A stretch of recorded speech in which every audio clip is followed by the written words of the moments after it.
وأحسن منك لم تر قط عيني وأجمل منك لم تلد النساء خلقت مبرأ من كل عيب خلقت مبرأ من كل عيب كأنك قد خلقت كما تشاء كتاب أنزلناه إليك مبارك ليدبروا آياته وليتذكر أولو الألباب۔ یہ کتاب برکت والی ہے جسے ہم نے آپ کی طرف نازل فرمایا ہے تاکہ دانش مند لوگ اس کی آیتوں میں غور و فکر کریں اور نصیحت حاصل کریں۔ اللہم صلی علی سیدنا محمد وعلی آل سیدنا محمد بعدد کل ذرۃ مئۃ الف الف مرۃ۔ سامعین و ناظرین کرام، السلام علیکم ورحمۃ اللہ وبرکاتہ۔ سامعین کرام، آج کا سبق سورہ یوسف کی آیت نمبر 33 اور 34 پہ مشتمل ہے، اور اس کے موضوعات میں ایک موضوع ہے کہ اللہ تعالیٰ سے دعا کس وقت مانگی جائے تاکہ وہ فوراً قبول ہو جائے۔ اس کے ساتھ ہی سامعین اکرام آج کے درس کا آغاز کرتے ہیں۔ سب سے پہلے گزشتہ سبق کی دہرائی ہوگی۔ واستبق الباب وقدت قميصه من دبر وألف يا سيدها لدى الباب قالت ما جزاء من أراد بأهلك سوءا إلا أن يسجن أو عذاب أليم۔ اور دونوں دروازے کی طرف آگے پیچھے دوڑے، اور اس زلیخا نے ان کا قمیض پیچھے سے پھاڑ ڈالا، اور دونوں نے اس کے خاوند عزیز مصر کو دروازے کے قریب پا لیا۔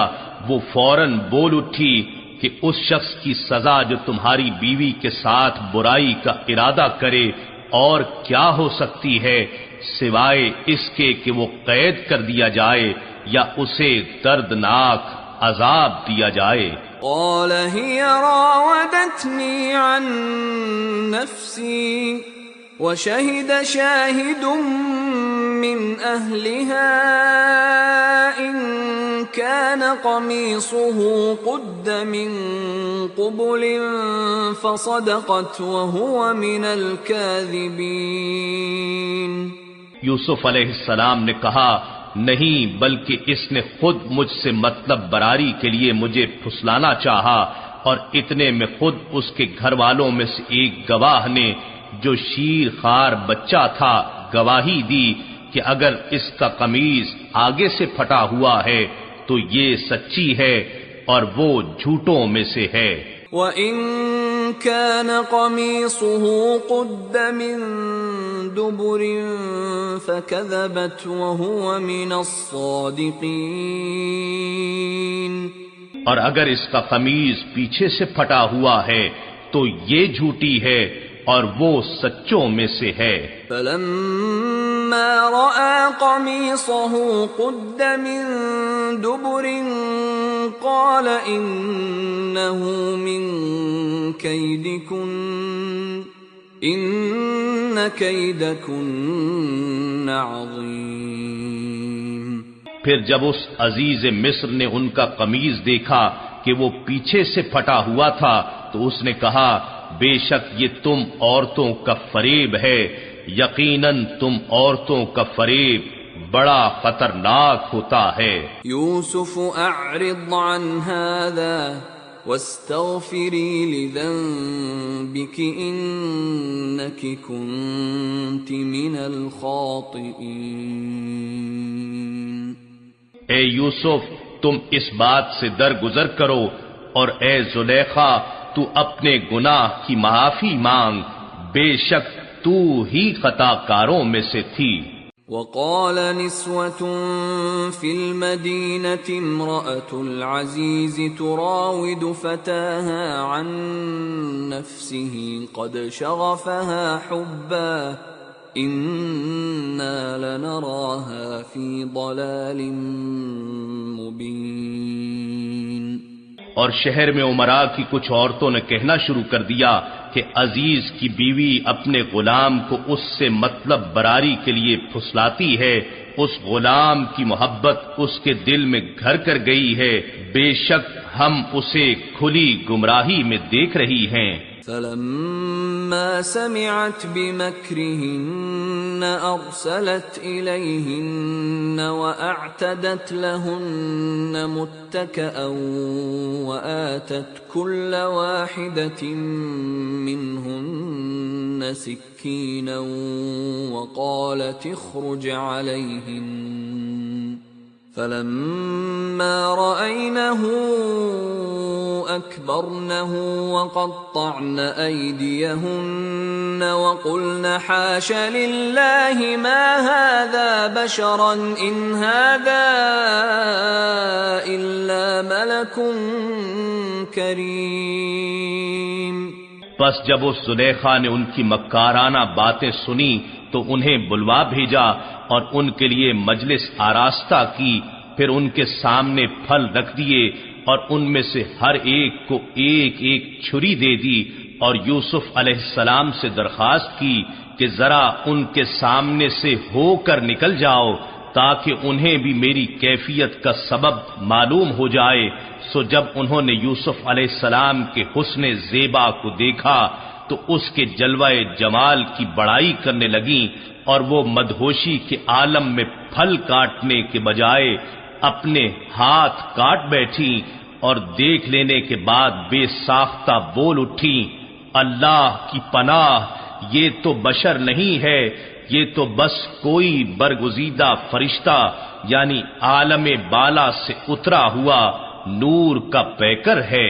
قالت فذلكن الذي لمتنني فيه وَلَقَدْ رَاوَدتُّهُ عَن نَّفْسِهِ فَاسْتَعْصَمَ وَلَئِن لَّمْ يَفْعَلْ مَا آمُرُهُ لَيُسْجَنَنَّ وَلَيَكُونًا مِّنَ الصَّاغِرِينَ۔ زلیخا کی تدبیر کامیاب ہو گئی، تب وہ بولی، یہی وہ پیکر نور ہے جس کے بارے میں تم مجھے ملامت کرتی تھیں، اور بے شک میں نے ہی اپنی خواہش کی شدت میں اسے پھسلانے کی کوشش کی، مگر وہ سراپا عصمت ہی رہا، اور اگر اب بھی اس نے وہ نہ کیا جو میں اسے کہتی ہوں تو وہ ضرور قید کیا جائے گا اور وہ یقیناً بے آبرو کیا جائے گا۔ سامعین کرام، سورہ یوسف آیت نمبر 33 سے آج کا سبق شروع ہو رہا ہے۔ لفظی ترجمہ، قالا کہا، اس نے حضرت یوسف علیہ السلام نے اپنے اللہ سے دعا کی، رب السجن، اے میرے رب، جیل خانہ، سجن جیل خانے کو کہتے ہیں، احبو زیادہ پسند ہے مجھے، الیہ احبو الیہ زیادہ پسند ہے مجھے، مما یدعوننی الیہ اس کام سے جس کی طرف یہ مجھے دعوت دیتی ہیں، وَإِلَّا تَصْرِفْ عَنِّی، اور اگر آپ نے ہٹایا نہیں، وَإِلَّا اور الا اگر، تصرف ہٹایا نہیں آپ نے، عنی مجھ سے، کیدہن ان کی یہ سازشیں اور تدبیریں، اسب الیہن تو میں ان کی طرف مائل ہو جاؤں گا، وَأَكُمْ مِنَ الْجَاهِلِينَ اور میں ناواقفوں میں سے ہو جاؤں گا۔ سامعین اکرام، یہ ایک دعا تھی حضرت یوسف علیہ السلام کی، اس بارے میں تھوڑا سا ایک قیمتی نقطہ ہے، وہ ذرا اگر ذہن نشین کر لیں تو انشاءاللہ فائدہ ہوگا۔ وہ یہ ہے کہ تمام کام جو ہیں اللہ تعالیٰ کرتا ہے، اور اللہ تعالیٰ یہاں یہ عالم اسباب ہے سامعین کرام، عالم اسباب ہے۔ ہر کام اللہ تعالیٰ ذرائع سے کرتا ہے، اسباب سے کرتا ہے۔ یہ دوبارہ آپ ذہن میں رکھیں، بعض لوگ یعنی ناواقفیت کی وجہ سے کچھ ایسی باتیں کرتے ہیں جو کہ ایسے نہیں ہونی چاہیے۔ سارا فاعل حقیقی اللہ تعالیٰ کی ذات ہے، اور سب کچھ اللہ تعالیٰ کرتا ہے۔ دیکھیں، ہمیں رزق بھی اللہ تعالیٰ دیتا ہے، ہمیں سب کچھ، ساری نعمتیں اللہ تعالیٰ نے دی ہوئی ہیں۔ اس وقت میرے بدن بھی یہ کپڑے ہیں، یہ اللہ تعالیٰ کی عطا ہے، لیکن ذرائع اور اسباب تھے اس کے۔ مجھے جب بھوک لگتی ہے اللہ تعالیٰ مجھے کھانا دیتا ہے، جب مجھے پیاس لگتی ہے مجھے پانی ملتا ہے، مشروب ملتا ہے۔ یہ کہاں سے آتا ہے؟ اللہ تعالیٰ نے دیا ہے۔ جب مجھے آرام کی ضرورت ہوتی ہے اللہ تعالیٰ سورج کو ہٹا کے رات لے آتا ہے، تو اس میں آرام کر لیتا ہوں، یعنی ہم آرام کر لیتے ہیں۔ جب کام کی ضرورت ہوتی ہے اللہ تعالیٰ نے ذرائع اسباب وجعلنا لکم فیہا معائش، اللہ تعالیٰ فرما رہا ہے کہ میں نے اس میں ذرائع معائش تمہارے لیے پیدا کیے ہیں۔ تو یہ نظام قدرت جو ہے سامعین اکرام، سارا نظام جو ہے، ہر ایک چیز اللہ تعالیٰ کرتا ہے، لیکن اس کے لیے اسباب ہیں۔ دیکھیں، سمندری مخلوق ہے نا، اور ایک جو بڑی مچھلی کی صرف زبان ہے، وہ اس دن میں ایک آرٹیکل پڑھ رہا تھا، 365 کلو کی تو صرف زبان ہے اس کی، ویل مچھلی ہے یا جو بھی ہے، 365 کلو، جو ایک ہاتھی کے وزن سے زیادہ ہے۔ تو اس میں آپ دیکھیں پھر اس کا پیٹ کتنا ہوگا، پھر اس کی خوراک کتنی ہوگی۔ اب یہ سب کچھ ظاہر ہے سمندر میں اسباب معاش تو نہیں ہے، لیکن اسباب خوراک تو اللہ تعالیٰ نے جھنڈ کے جھنڈ، آپ دیکھیں کہیں نظارہ کریں سمندر کے اندر کی فلم دیکھیں آپ، جھنڈ کے جھنڈ اللہ تعالیٰ نے پیدا کیے، بس وہ منہ کھول لیتی ہے، وہ ساری مچھلیاں چلی جاتی ہیں اس میں۔ مثال کے طور پہ عرض کرو تو اللہ تعالیٰ خوراک دیتا ہے، یعنی اللہ تعالیٰ ہر جاندار کو رزق دینے کا ذمہ دار ہے۔ الا علی اللہ رزقھا، اللہ کے ذمہ ہے۔ اب یہ اللہ تعالیٰ کیسے دیتا ہے؟ ذرائع سے دیتا ہے۔ مجھے اور آپ کو اللہ تعالیٰ ذرائع سے اسباب اس نے پیدا کرنی ہے تو رزق دے رہا ہے۔ کسی کا رزق زیادہ اور کسی کا تنگ، یہ تو ایک الگ بات ہے۔ اس کائنات میں سارے کام جو ہیں سامعین اکرام ذرائع اور اسباب سے ہو رہے ہیں۔ تو اللہ تعالیٰ بھی ہم سے بھی یہ چاہتا ہے، اور اس کی پالیسی یہ ہے کہ تم اسباب سے کام لو۔ اب دیکھیں، اللہ تعالیٰ، ایک مزے کی بات ہے، اللہ تعالیٰ کا قرب، ہمارا مقصود تو اللہ تعالیٰ کی ذات ہے،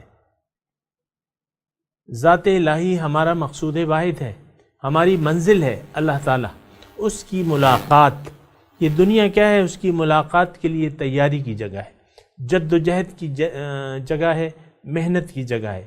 وَجَاهِدُوا فِي اللَّهِ حَقَّ جِهَادِهِ، اور جہاد کرو، محنت کرو اللہ کی راہ میں جیسا کہ اس کا حق ہے۔ هُوَ اجْتَبَاكُمْ، اس نے تمہیں چن لیا ہے تو تم نے محنت کرنی ہے۔ تو اب اللہ تعالیٰ ہمیں اپنے قرب سے بغیر اس محنت کے یہ اپنا قرب نہیں دے سکتا تھا، دے سکتا تھا۔ ہمیں اپنا دیدار نہیں کرا سکتا تھا، ملاقات بھی ہو سکتی تھی، بنا دنیا کے ہمیں جنت میں بھجوا سکتا تھا ساری مخلوق کو۔ یہاں تو اب اللہ تعالیٰ نے یہ کائنات پیدا کی ہے، تو اس میں تو دو گروہ بن گئے، فریق فی الجنت و فریق فی السعیر۔ ایک جو ٹولی ہے، اکثر جو لوگ ہیں، والعصر ان الانسان لفی خسر، اکثر لوگ تو جہنم میں جائیں گے، خسارے میں، کیونکہ نقصان میں جا رہے ہیں، انہوں نے اپنا مقصود تو پہچانا ہی نہیں ہے۔ تو اللہ تعالیٰ یہ سب کچھ کر سکتا تھا، لیکن ذرائع اور اسباب، یہ میں اختصار سے کام لے رہا ہوں آپ کو۔ تو اللہ تعالیٰ نے اپنی ملاقات کے لیے ذریعہ پیدا کر دیا۔ ذریعہ کیا؟ کہ ہمیں جسم دے دیا۔ جسم کیا ہے؟ ایک آلہ ہے، اس کو ہم نے استعمال کرنا ہے، زندگی دی اسے یہ ہم نے گزارنی ہے کس طریقے سے، جس طریقے سے اللہ تعالیٰ کی مرضی ہے، وہ ہدایت خداوندی کے تحت ہم نے یہ زندگی گزارنی ہے۔ تو یہ بات ہے سامعین کرام، ذرا ذہن میں رکھیں، بہت قیمتی بات ہے۔ اللہ تعالیٰ کرنے والی ذات جو ہے، وَإِلَى اللَّهِ تُرْجَعُ الْأُمُورِ، سارے کاموں کا انجام اللہ تعالیٰ کے پاس جاتا ہے، یعنی سارے کام اللہ تعالیٰ کے، ہم سب اللہ تعالیٰ کے اختیار میں ہیں، دست قدرت میں ہیں۔ وَإِن مِّن شَيْءٍ، نہیں ابھی ہم نے پڑھا ہے وَمَا مِن دَابَّةٍ إِلَّا هُوَ آخِذٌ بِنَاصِيَتِهَا، کوئی جاندار ایسا نہیں ہے لیکن اللہ تعالیٰ نے اس کو اس کی چوٹی سے پکڑا ہے، یعنی ہم سب اللہ تعالیٰ کے قبضہ قدرت میں ہیں، نہیں بھاگ سکتے اس سے۔ اب جب نہیں بھاگ سکتے تو اب کرنا کیا ہے؟ اب تو بندگی کے سوا تو کوئی اور چارہ ہی نہیں ہے، اللہ تعالیٰ کی غلامی کے سوا، بندگی کے سوا کوئی اور راستہ ہی نہیں ہے سامعین کرام، اور سارے راستے جو ہیں وہ تباہی کی طرف جاتے ہیں۔ کامیابی کا راستہ فقط اللہ تعالیٰ کی بندگی ہے، اور بندگی کیسے؟ کہ اس کی ہدایت، فَإِمَّا يَأْتِيَنَّكُم مِّنِّي هُدًى، میری طرف سے تمہیں ہدایت آئے گی، فَمَن تَبِعَ هُدَايَا، جس نے ان ہدایات کے مطابق زندگی گزاری تو بس وہ کامیاب ہو جائیں گے، فَلَا خَوْفٌ عَلَيْهِمْ وَلَا هُمْ يَحْزَنُونَ۔ تو اللہ تعالیٰ سارے کام، ایک بات جو مختصر طور پہ دوبارہ میں عرض کر رہا ہوں، اللہ تعالیٰ سارے کام اپنے اسباب و ذرائع سے کرتا ہے۔ دیکھیں حضور صلی اللہ علیہ وسلم کو انہوں نے اللہ تعالیٰ نے بھجوایا کیونکہ دیگر ادیان باطل پر یہ دین کو غالب کر دیں، اسلام کو انہوں نے کر دیا، لیکن کیسے؟ اس میں کیا کیا تکلیفیں اٹھانی پڑی سامعین کرام۔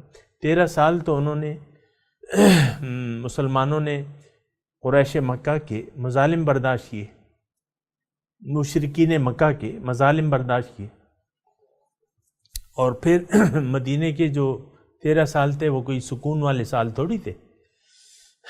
دوسرے سال جو ہے وہ غزوہ بدر ہوا، تیسرے سال جو ہے وہ آپ کا احد ہوا، پھر غزوہ خیبر کو دیکھ لیں، پھر آپ غزوہ احزاب کو دیکھ لیں، پھر آپ مکے کے غزوے کو دیکھ لیں، پھر آپ تبوک کو دیکھ لیں، پھر حنین کو دیکھ لیں۔ یہ ساری محنت اور جد و جہد تھی سامعین کرام۔ تو یہ کیا، یہ سب ذرائع حضور صلی اللہ علیہ وسلم نے اسباب و ذرائع سے کام لیا ہے اور ذرائع استعمال کیے ہیں۔ تو یہ بات ہے، یہ ذرا سوچنے اور سمجھ۔ پھر اللہ دیکھیں، آپ جب ذرائع استعمال کریں گے اللہ تعالیٰ اس میں مدد دے گا۔ مومن کیا ہے؟ مومن کا اللہ تعالیٰ پر پورا بھروسہ اور اعتماد ہوتا ہے، اور اللہ کے بھروسے پہ وہ زندگی گزارتا ہے اللہ تعالیٰ، لیکن اللہ تعالیٰ اس کو کہتا ہے کہ بھئی اسباب و ذرائع استعمال کرو۔ اب بدر میں کیا تھا؟ آپ نے دیکھا کہ بدر میں 1000 مسلح لشکر کے سامنے 313 تقریباً نہتے مجاہد تھے، لیکن انہوں نے ایک جذبہ اپنے اندر پیدا کر لیا کہ ہم نے لڑنا ہے، جان دینی ہے۔ پھر انہوں نے محنت کی، جو دستیاب وسائل تھے اس کی منصوبہ بندی ہوئی اور لڑ پڑے، صف بستی ہوئی اور لڑ پڑے۔ تو ہوا کیا؟ مدد آ گئی۔ وہ تقریباً 313 نہتے لوگوں نے 1000 مسلح کافروں کو شکست دی۔ تو دیکھیں کافی نقطے آ رہے ہیں نا اس گفتگو میں کہ آپ اسباب استعمال کریں، اللہ تعالیٰ پر اعتماد کریں، بھروسہ کریں، دستیاب وسائل استعمال کریں، اللہ تعالیٰ آپ کو مدد دے گا، آپ کی مدد کرے گا۔ تو یہی قانون آج بھی ہے سامعین کرام۔ وہ ایک شعر مجھے یاد آ رہا ہے کہ فضائے بدر پیدا کر فرشتے تیری نصرت کو، اتر سکتے ہیں گردوں سے قطار اندر قطار اب بھی۔ اے مسلمان تم بدر کی فضا پیدا کرو۔ تو بدر کی فضا کیا تھی؟ دستیاب وسائل انہوں نے استعمال کیے، سارے وسائل جھونک دیے اپنے لڑائی میں، صف بستی کی جگہ کا انتخاب کیا۔ حضور صلی اللہ علیہ وسلم نے صف بستی کی، تمام راشن بندی کی، اور پھر یہ سب ہدایات دی، تو ذرائع کو استعمال کیا۔ پھر آخر میں دعا آتی ہے سامعین کرام، دعا کا نمبر سب سے آخر میں ہے۔ یہ ذرا ذہن نشین کر لیں بات، اللہ تعالیٰ دعاؤں کو سنتا ہے، قبول بھی کرتا ہے، لیکن دعا کا مقام جو ہے وہ اسباب استعمال کرنے کے بعد آتا ہے۔ سامعین کرام، جب وسائل آپ استعمال کر لیں تو پھر آپ دعا کے لیے ہاتھ اٹھائیں تو اللہ تعالیٰ آپ کی دعا فوراً قبول کرے گا۔ یہ میں مومنوں کی اور مومن کے معاشرے کی بات کر رہا ہوں، اور ایک دعا کی قبولیت کا طریقہ آپ کو بتا رہا ہوں۔ کوئی بھی کام ہو، آپ اس کے لیے دستیاب وسائل استعمال کر لیں، وہ کام مناسب ہونا چاہیے، رضا آپ کی اللہ تعالیٰ کی ہونی چاہیے، آپ کو استعمال کر دینے چاہیے سارے، پھر نتیجہ جو ہے اللہ تعالیٰ پہ چھوڑ دیں۔ پھر اگر کوئی خاص مشکل پیش آتی ہے، اللہ تعالیٰ سے دعا کریں، اللہ تعالیٰ قبول کرے گا۔ تو اس میں سامعین کرام یہی بات ہے کہ یہاں یوسف علیہ السلام کی اب میں بات پہ آتا ہوں۔ انہوں نے یعنی یوسف علیہ السلام سارے وسائل انہوں نے استعمال، یعنی دیکھیں غلام ہو کے آئے، ایک گھر میں آ کے غلامی ظاہر ہے بک گئے، تو غلام تھے، کام کرتے تھے، وہ اپنے مالکان کے کام کرتے تھے۔ اب یہ ہے کہ ایک مخالفانہ فضا پیدا ہو گئی، یا ایسی فضا پیدا ہو گئی کہ سب لوگ ان کے پیچھے پڑ گئے، یعنی جو عورتیں تھیں وہ ان کے پیچھے پڑ گئے، اور ظاہر ہے کہ نوجوان سے عورت کا، بگڑی ہوئی عورتوں کا کیا تقاضا ہوتا ہے، اور پھر غلام تو حکم کا پابند ہوتا ہے سامعین کرام، وہ تو کر ہی نہیں سکتا کچھ، اور پھر وہ معاشرہ جو بظاہر مادر پدر آزاد معاشرہ تھا اس وقت مصر کا، آپ دیکھیں نا عزیز مصر نے کچھ بھی نہیں کہا اپنی عورت کو کہ بھئی چھوڑ دو، یوسف سے کہا چھوڑ دو، بھول جاؤ اس کو،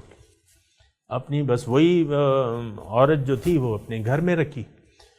تو یہ اب فضا ایسی پیدا ہو گئی تھی سامعین کرام کہ ایک تو وہ زلیخا تھی، اب یہ ان کا حسن جو ہے وہاں مصر کی عورتوں پہ ظاہر ہو گیا، وہ بھی اپنے اپنے دام ڈالنے لگی مثال کے طور پہ، تو ایک ہنگامہ سا برپا ہو گیا۔ ایک دیکھیں، میں یہ آسان ہے بات سمجھ، ایک بہترین خوبصورت ترین لڑکا نوجوان، اور پھر بگڑا ہوا معاشرہ، اور پھر اس کی بگڑی ہوئی عورتیں، شہوت پرست عورتیں جو ہیں، اور پھر غلام، تو ان کے لیے حالات ایسے ہو گئے کہ یعنی ناموافق حالات ناموافق ہو گئے، یعنی آزاد رہنا، ہر جگہ وہ جاتے تو ان پہ مطلب یہ ہے کہ انگلی اٹھتی کہ دیکھو یہ ہے یوسف، یہ ہے۔ بہرحال تو حالات ناموافق ہو گئے، تو پھر انہوں نے اللہ تعالیٰ سے دعا کی کہ رب السجن احب الیہ، یعنی اس سے پہلے جو آیت ہے اس میں زلیخا نے ان کو کہا کہ بھئی میں تو اب بھی اس کو یہی کہوں گی، اگر اس نے یہ کام نہ کیا، میرے حکم کی تعمیل نہ کی، تو میں اس کو جیل میں ڈال دوں گی۔ تو اب یوسف علیہ السلام کو جب پتہ چلا تو انہوں نے کہا کہ اے میرے رب السجن احب الی مما یدعوننی الیہ، اے میرے رب یہ جیل خانہ میرے لیے بہتر ہے، یہ مجھے زیادہ پسند ہے ان کاموں سے جس کی طرف یہ عورتیں مجھے بلا رہی ہیں۔ اب یہاں تھوڑا سا مضمون انہی آیات میں آپ تلاش کریں، صرف یہ جمع کا صیغہ حضرت یوسف علیہ السلام استعمال کر رہے ہیں، وَإِلَّا تَصْرِفْ عَنِّي كَيْدَهُنَّ وَأَصْبُ إِلَيْهِنَّ، اگر آپ نے ان کی مجھے نہ بچایا، ان کی جو تدبیر ہیں اس سے مجھے نہ بچایا، تو میں ان پہ مائل ہو جاؤں گا اور میں تو نادانوں میں سے ہو جاؤں گا۔ ظاہر ہے سامعین کرام ایسی بات نہیں ہے کہ یوسف علیہ السلام سے کچھ غلطی کا امکان تھا، پیغمبر پیدائشی معصوم ہوتا ہے سامعین کرام، یہ بات نوٹ کر لیں، لیکن انہوں نے دعا میں ایسا صیغہ استعمال کیا جیسا کہ یعنی یہ آخری وقت کہ جیسے کہ حضور صلی اللہ علیہ وسلم نے جنگ بدر میں اللہ تعالیٰ سے اس طرح دعا کی کہ اے اللہ تعالیٰ آج اگر اس ٹولی نے شکست کھا لی تو آئندہ آپ کا نام لیوا کوئی نہیں ہوگا۔ تو اب ظاہر ہے یہ تو حضور صلی اللہ علیہ وسلم کو مکے کی زندگی میں پتہ تھا کہ یہ کام ہونے والا ہے، یہ اسلام غالب ہوگا. مکے کی زندگی میں ایک دو واقعات تھوڑی ہیں، تو پھر سب کچھ پیغمبر کو اپنا حالات سارے معلوم ہوتے ہیں. تو لیکن یہ دعا کر رہے ہیں، تو اس کا مطلب کیا ہے؟ اس کا مطلب وہ دعا میں ایک دعا کا ایک طریقہ کار ہوتا ہے. یہاں بھی وہ دعا کا یوسف علیہ السلام دعا میں یہ کہہ رہے ہیں کہ میں ان کی طرف مائل ہو جاؤں گا، حالانکہ اس کا کوئی امکان نہیں تھا. لیکن کیا تھا؟ بس صرف اتنی بات تھی کہ یوسف علیہ السلام ظاہر ہے بشر تھے، اور یعنی ہماری طرح کے بشر تو تھے، جذبات بھی تھے، اگرچہ وہ ہر خطا سے پاک تھے، معصوم تھے، پیغمبر تھے. لیکن پیغمبر بھی یعنی ایسے حالات میں تھوڑا سا ان حالات کو محسوس کرتا ہے کہ بھئی یہ کیا ہو رہا ہے. تو آپ پھر اللہ تعالیٰ سے دعا کر دی کہ اللہ تعالیٰ یہ سارے اس تدبیروں سے ان کی قید یعنی سازشیں جو ہیں اس سے مجھے نجات دے دے، اگر نہیں دی تو پھر یہ کام خراب ہو جائے گا. یہ مطلب اس کا وہ ہے. سامعین اکرام، میں بہرحال ایک آیت اور پڑھ لیتے ہیں. فاستجاب لہ ربہ، پس دعا قبول کر لی اس کے رب نے، یعنی دعا قبول ہو گئی. فصرف عنہ کیدہن، ہٹا دیا اللہ تعالیٰ نے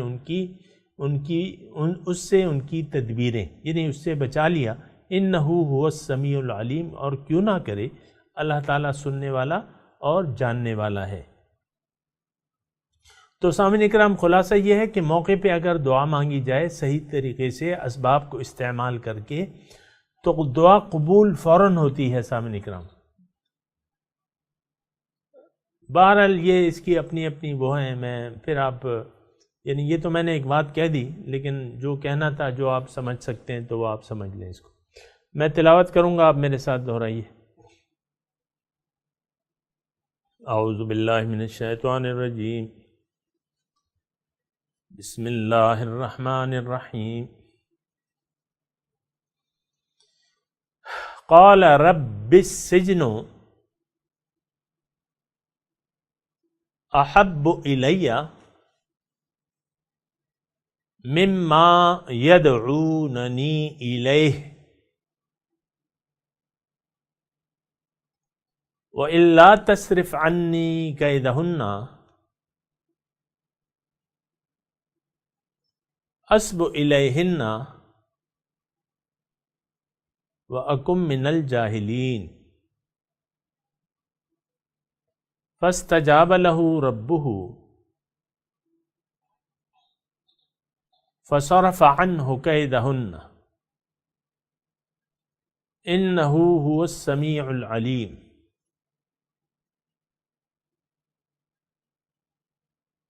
ترجمہ سنا دیجئے. قال رب السجن احب الی،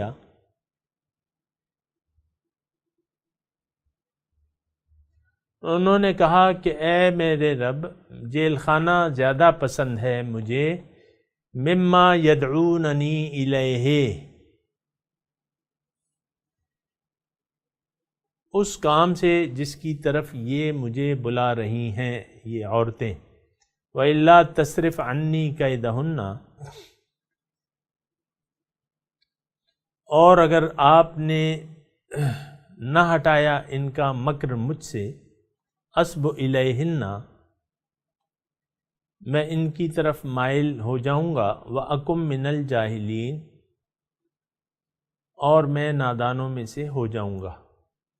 فَاسْتَجَابَ لَهُ رَبُّهُ،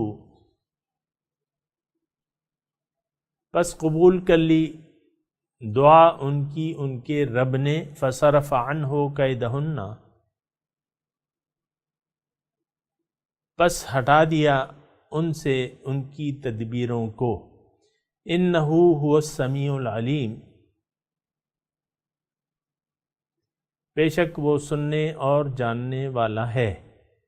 سامعین کرام، اب ان آیات کی تلاوت اور ترجمہ سنتے ہیں.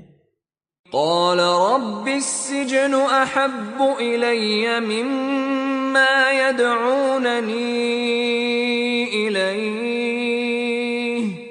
وَإِلَّا تَصْرِفْ عَنِّي كَيْدَهُنَّ أَصْبُ إِلَيْهِنَّ وَأَكُن مِّنَ الْجَاهِلِينَ. He said, My Lord, prison is more desirable to me than what they call me to. Unless you turn their scheming away from me, I may yield to them and become one of the ignorant. فَاسْتَجَابَ لَهُ رَبُّهُ فَصَرَفَ عَنْهُ كَيْدَهُنَّ إِنَّهُ هُوَ السَّمِيعُ الْعَلِيمُ. Thereupon his Lord answered him and diverted their scheming away from him. He is the hearer, the knower. سامعین کرام، اس کے ساتھ ہی آج کے درس کا وقت اختتام کو پہنچا۔ اگلے درس میں انشاءاللہ ملاقات ہوگی۔ وآخر دعوانا ان الحمدللہ رب العالمین، والسلام علیکم ورحمۃ اللہ وبرکاتہ۔